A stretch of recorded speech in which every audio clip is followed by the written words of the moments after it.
रामकृष्ण हरी. सार्थ श्री ज्ञानेश्वरी. अध्याय 9. राजविद्या राजगुह्य योग. भाग 5. ज्ञानयज्ञेन चाप्यन्ये यजन्तो मामुपासते एकत्वेन पृथक्त्वेन बहुधा विश्वतो मुखम्. काही भक्त मज विराट स्वरूप परमात्म्याचे ज्ञानयज्ञाने पूजन करतात. सर्वच वासुदेव आहे या भावनेने माझी उपासना करतात. दुसरे स्वामी सेवक भावाने उपासना करतात आणि इतर अनेक प्रकारच्या देवता रूपांनी माझी भक्ती करतात. तरी ज्ञानयज्ञुतो एवं रूपू जेथ आदि संकल्पू हा युपू महाभूते मंडपू भेदू तो पशु. मग पाचाच जे विशेष गुण अथवा इंद्रिये आणि प्राण हेची यज्ञोपचार भरण अज्ञान घृत तेथ मनबुद्धीची या कुंडा आंतू ज्ञानाग्नी धडफुडा साम्यतेची सुहाडा वेदिका जाणे सविवेक मती पाटव तेची मंत्रविद्या गौरव शांती श्रुकश्रुव जीव यज्वा तो प्रतीतीचे निपात्रे विवेक महामंत्रे ज्ञानाग्निहोत्रे भेदूनाशी. तरी तो ज्ञानयज्ञ अशा स्वरूपाचा आहे. या ज्ञानयज्ञामध्ये मूळ संकल्प हा पशु बांधावयाचा खांब आहे. पंचमहाभूते हा प्रचंड मांडव आहे आणि जीवब्रह्मातील भेद हा पशु आहे. पंचमहाभूतांचे शब्द स्पर्श रूप रस गंध हे 5 गुण अथवा पंच ज्ञानेंद्रिये आणि पंच कर्मेंद्रिये तसेच पंचप्राण ही सर्व यज्ञाची साधन सामग्री आहे आणि अज्ञान हे तूप आहे. या यज्ञामध्ये मन आणि बुद्धी यांच्या कुंडामध्ये ज्ञानरूपी अग्नी प्रज्वलित असून सर्व भूतमात्रांमध्ये जे ब्रह्मतत्व रूपाने साम्य आहे तीच कोणी वेदी म्हणजे यज्ञातील शुद्ध केलेला यज्ञाचा ओटा होय. आत्मानात्म विचार करण्याविषयी जी कुशल बुद्धी तेच यज्ञातील मंत्र होत. शांती ही श्रुकश्रुवा नावाचे लाकडी पात्र व पळी आहे आणि जीव हा यज्ञ करणारा यजमान आहे. मग तो जीव अनुभवरूप पात्राने आत्मानात्म विवेकाच्या महामंत्राने आणि अपरोक्ष ज्ञानरूपी अग्निहोत्र कर्माने जीव व ईश्वर यांच्या भिन्नपणाची आहुती देऊन तो भेदरूपी पशुचा नाश करतो. तेथ अज्ञान सरोनी जाये आणि यजिता यजन हे ठाये आत्मसमरसी न्हाये अवभृती जेव्हा तेव्हा भूते विषय करणे हे वेगळाले काही न म्हणे आघवे एकची ऐसे जाणे आत्मबुद्धी जैसाचे येला तो अर्जुना म्हणे स्वप्नीची हे विचित्र सेना मीची जहालो होतो ना निद्रावशे आता सेना ते सेना नव्हे हे मीच एक आघवे ऐसे एकत्वे मानवे विश्वतया. मग तो जीव हे भाष्य सरे आ ब्रह्म परमात्मबोधे भरे ऐसे भजती ज्ञानाध्वरे एकत्वे येणे अथवा अनादि हे अनेक जे अनासारिखे एकाएक आणि नामरूपादिक तेही विषम म्हणून विश्व भिन्न भिन्न परी न भेदे तयाचे ज्ञान जैसे अवयव तरी आन आन परी एकेची देहींचे का शाखा सानिया थोरा परी आहाती एकाची तरुवरा बहुरश्मी परी दिनकरा एकाचे जेवी तेवी नाना विधा व्यक्ती आनाने नामे आनाना वृत्ती ऐसे जाणती भेदला भूती अभेदा माते येणे वेगळाले पण पांडवा करीती ज्ञान यज्ञू बरवा जे न भेदती जाणीवा जाणते म्हणूनी ना तरी जे धवा जिये ठाई देखती का जे जे काही ते मी वाचुनी नाही ऐसाची बोधू. ज्यावेळी अज्ञानरूपी तूप सरून जाते आणि यज्ञ करणारा व यज्ञ करणेही थांबून जाते जेव्हा जीवरूपी यजमानाचे आत्मानंद रसामध्ये अवभृत स्थान होते, त्यावेळी पंचमहाभूते, पंचविषय, पंच इंद्रिये, पंचप्राण हे आत्मस्वरूपापेक्षा वेगळी आहेत असे ज्ञानी समजत नाहीत. आत्मबुद्धीमुळे ही सर्व एकच आहेत असे तो जाणत असतो. अर्जुना, जसा झोपेतून जागा झालेला माणूस म्हणतो की झोपेला वश होऊन स्वप्नातील ही चित्रविचित्र सेना मीच झालो होतो ना, जागे झाल्यावर तो म्हणतो की स्वप्नातील ती सेना खरोखर सेना नव्हती, मीच एकटा होतो. अर्जुना, अशा प्रकारे त्या ज्ञानीपुरुषाला हे जग एकरूप भासत असते. अशी अवस्था प्राप्त झाल्यावर मी जीव आहे ही कल्पना नाहीशी होते.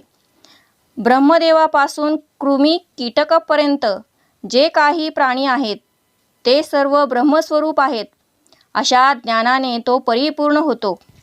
याप्रमाणे यज्ञाद्वारे ते या ऐक्य भावनेने माझे भजन करीत असतात. अथवा भजनाचा दुसरा प्रकार असा आहे की हे संपूर्ण विश्व अनादिकालापासून अनेक स्वरूपाचे आहे, कारण जगातील पदार्थ एकासारखे एक नाहीत, तसेच त्यांची नामे रूपे सुद्धा भिन्न भिन्न आहेत. म्हणून विश्व हे जरी भिन्न भिन्न वस्तूंनी भरलेले असले तरी त्या ज्ञानी भक्ताचे ज्ञान मात्र भिन्न होत नाही. ज्याप्रमाणे अवयव निरनिराळे आहेत हे खरे, परंतु ते सर्व एकाच देहाचे आहेत. अथवा फांद्या जरी लहान मोठ्या असल्या तरी त्या एकाच वृक्षाच्या असतात व अनेक किरणे दिसली तरी ती जशी एकाच सूर्यापासून निघालेली असतात, त्याप्रमाणे नाना प्रकारच्या व्यक्ती आहेत, त्यांची नावे वेगळी आहेत आणि त्यांची वर्तने भिन्न भिन्न आहेत. याप्रमाणे स्वभावताच भिन्न असलेल्या विश्वातील सर्व भूतमात्रांमध्ये मला अभेदाने जाणतात.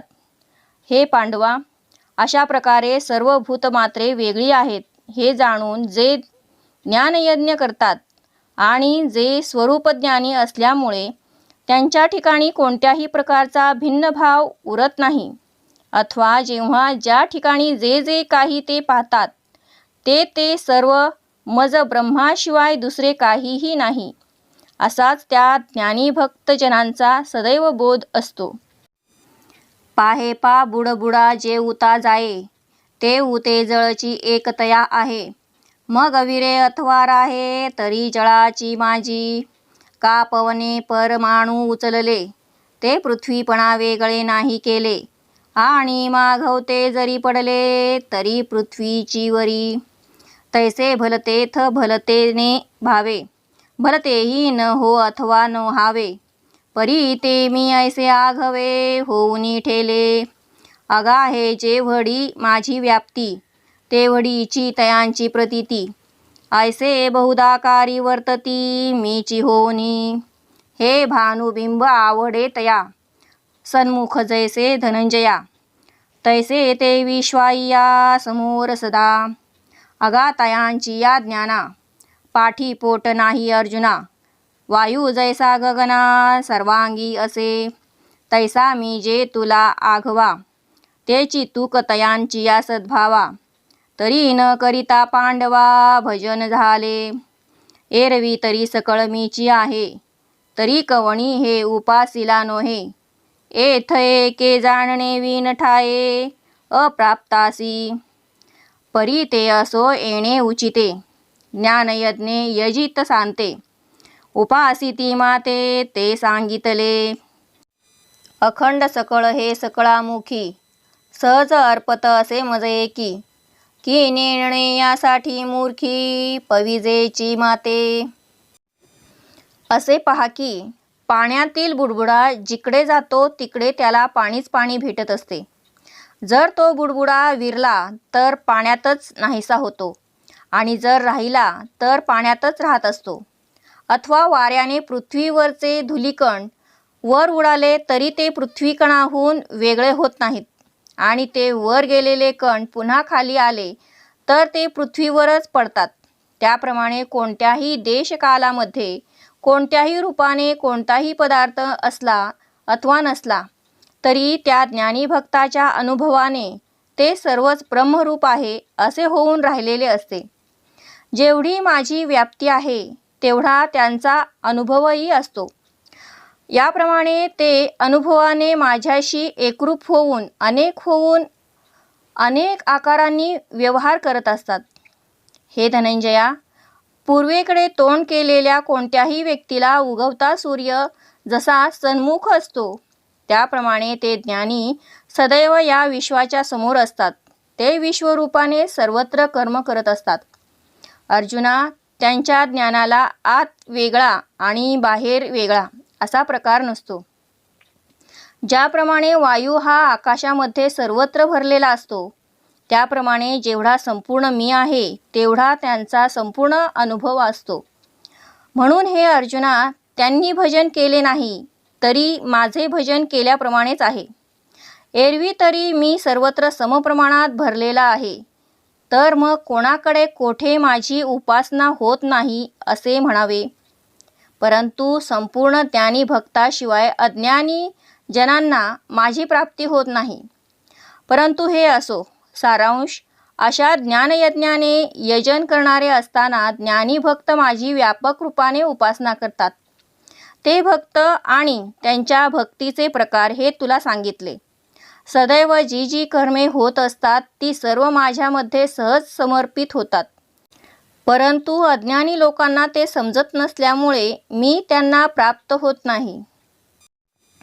अहम ऋतुरहम यज्ञ स्वधाहम हमौषधम मंत्रोहम हमेवाज्य महमग्निरहम हुतम. ऋतू अर्थात श्रौत कर्म मी आहे. यज्ञ अर्थात पंचमहायज्ञादी स्मार्त कर्म मी आहे. स्वधा अर्थात पितरांच्या निमित्ताने दिले जाणारे अन्न मी आहे.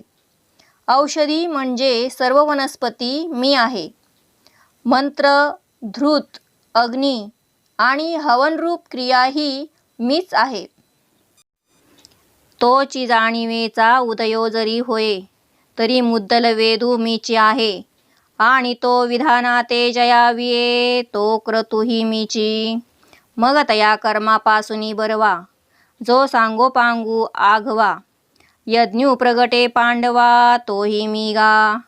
स्वाहा मी स्वधा, सोमादी औषधी विविधा. आज्य मी समिधा, मंत्रू मी हवी. होता मी हवन कीजे, तेथ अग्नी तो स्वरूप माझे. आणि हुतके वस्तू जे जे, तेही मीची. त्या विश्वव्यापक ज्ञानाचा उदय झाला तर मुळामध्ये कर्म सांगणारा वेद मीच आहे. आणि तो वेद त्याचा उपदेश करतो, तो श्रौतयज्ञादी मीच आहे. मग त्याच वेदांनी सांगितलेल्या कर्मापासून जो उत्तम संपूर्ण सांगोपांग वैश्वदेवादी 5 प्रकारचा जो महायज्ञ प्रगट होतो, तो देखील मीच आहे. देवांसाठी आणि पितरांसाठी अर्पण केलेले अन्न मीच आहे. तसेच विविध प्रकारच्या सोमादी औषधी, तूप व समिधा मीच आहे. यज्ञामध्ये म्हणावयाचे मंत्र आणि यज्ञाकरिता तयार केलेले द्रव्य हे देखील मीच आहे. हवन करणारा मी आहे आणि ज्यात हवन करतात तो अग्नीही माझेच स्वरूप आहे. तसेच अग्नीमध्ये हवन करण्याच्या ज्या ज्या वस्तू त्या मीच आहे. पिताहमस्य जगतो माता धाता पितामह. वेद्यं पवित्रमोंकार वृक्षामयजुरेव च. या संपूर्ण जगाला धारण करणारा, त्याचे पोषण करणारा आणि कर्माचे फल देणारा पितामह मी आहे. आणि जाणण्यास योग्य पवित्र ओंकार, ऋग्वेद, सामवेद व यजुर्वेद हे सर्व मीच आहे. पै जयाचेनी अंगसंगे, ये प्रकृतीस्तव अष्टांगे. जन्म पाविजत से जगे, तो पिता मी गा. अर्धनारी नटेश्वरी, जो पुरुष तोची नारी. देवी मी चराचरी, माताही होय.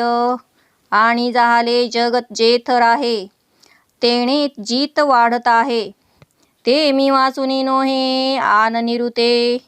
ये प्रकृती पुरुषे दोन्ही उपजली जयाची या अमननी तो पितामह त्रिभुवनी विश्वाचा मी आणि आघवे या जाणणे याची या वाटा जया गावा येती गा सुभटा वेदांची या चोहटा वेद्य जे म्हणजे जेथ नाना मता बुझावणी आली एकमेका शास्त्रांची अनोळखी फिटली चुकली ज्ञाने जेथे मिळो जाहली जे पवित्र म्हणजे पै ब्रह्मबीजा जाहला अंकुरू घोषध्वनी नादाकारू तयाचे गा भुवन जो ओंकारू तोही मी गा जया ओंकाराची एकुशी अक्षरे होती औमकारेसी जे उपजत वेदेसी उठली तिन्ही म्हणोनी ऋग्य जुसामू हे तिन्ही म्हणे मी आत्मा रामू एवं मीची कुलक्रमू शब्द ब्रह्माचा ज्याच्या अधिष्ठान संबंधाने प्रकृतीपासून पृथ्वी आप तेज वायू प्रकाश मन बुद्धी आणि अहंकार ही 8 अंगे असलेले जगत जन्माला येत असते तो पिता मीच आहे.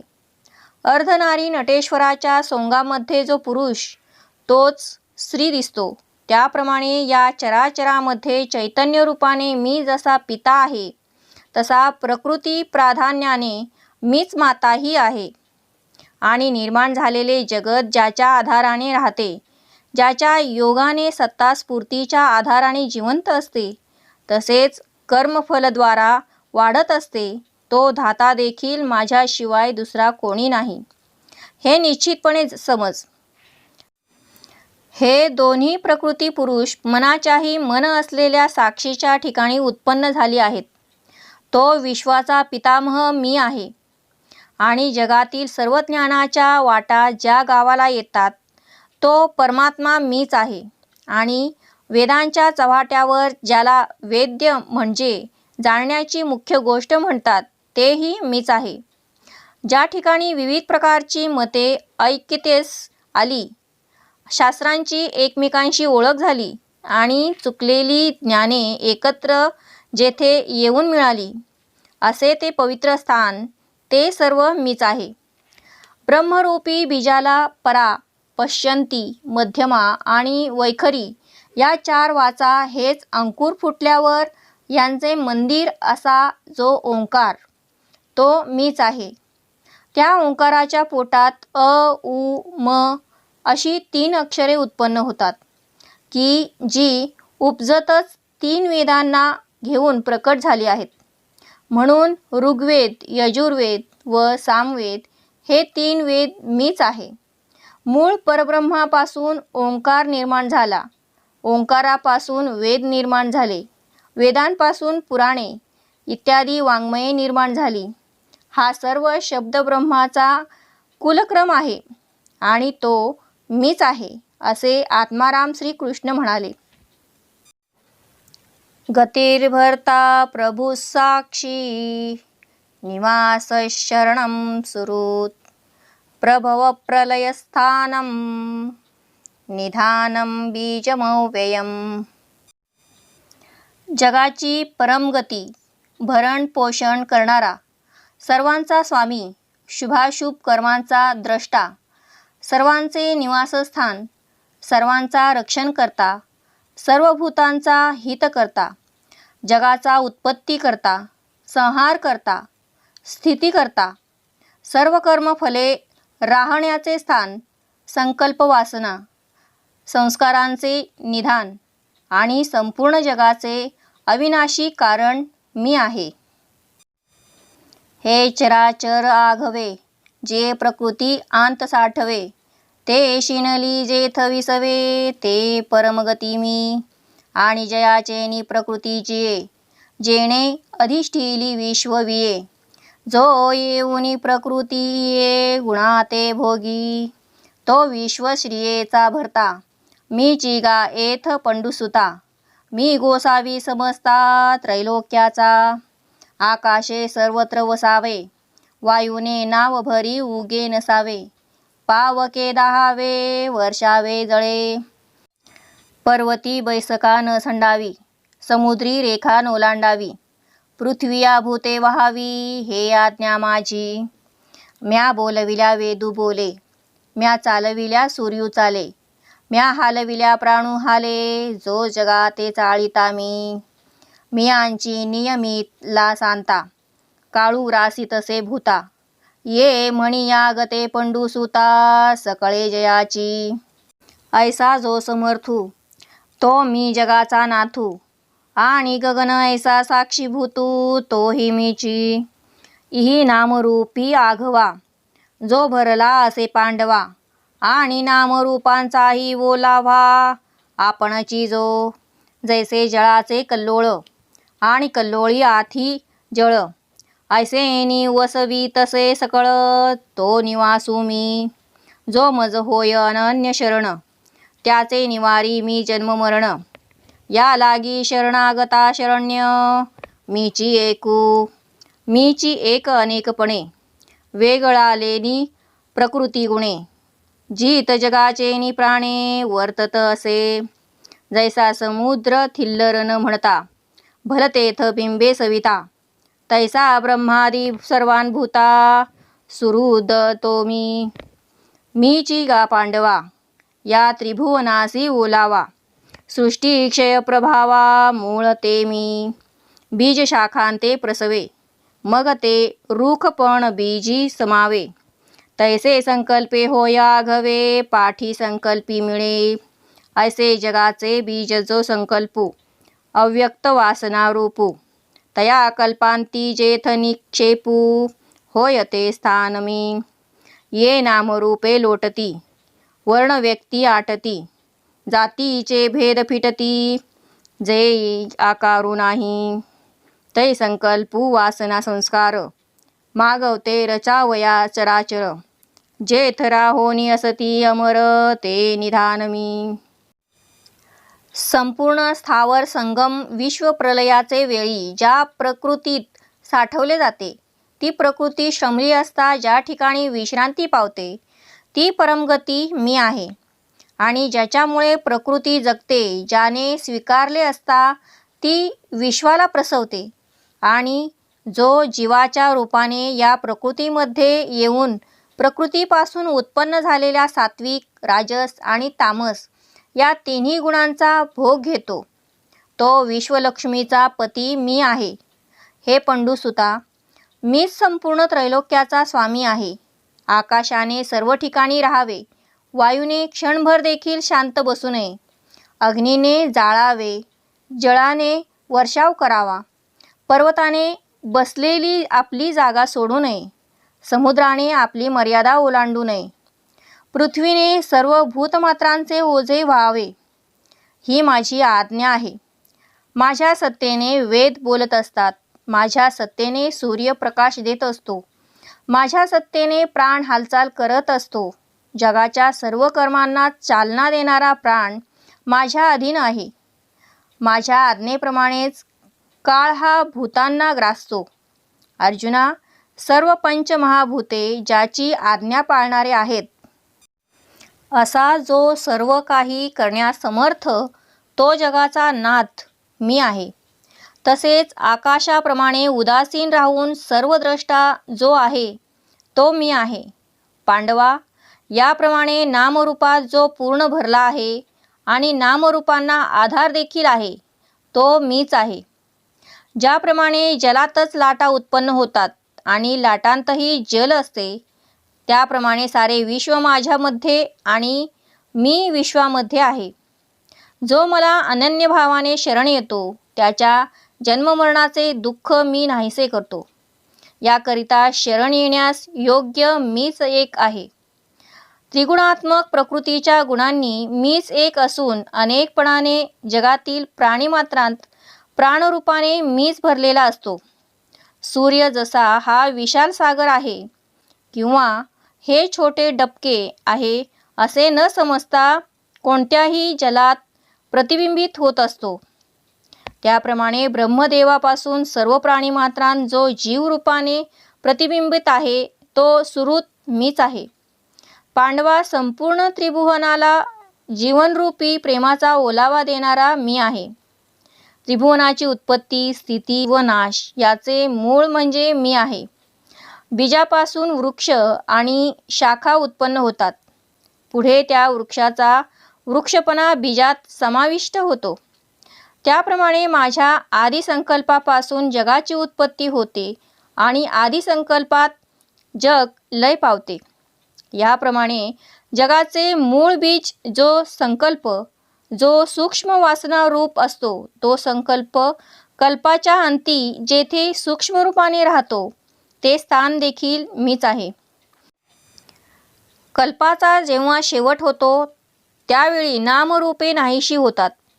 चारी वर्ण व देहादी व्यक्तीसुद्धा नाहीशा होतात. जरायुजादी प्राण्यांचे विविध प्रकारचे वर्ग नाहीसे होतात. त्यावेळी कोणत्याच प्रकारचा आकार शिल्लक राहत नाही. त्यावेळी वासनारूप संकल्पाचे संस्कार हे पुन्हा जगाचा आकार रचण्यासाठी जेथे अमर होऊन असतात ते ठिकाण देखील मीच आहे.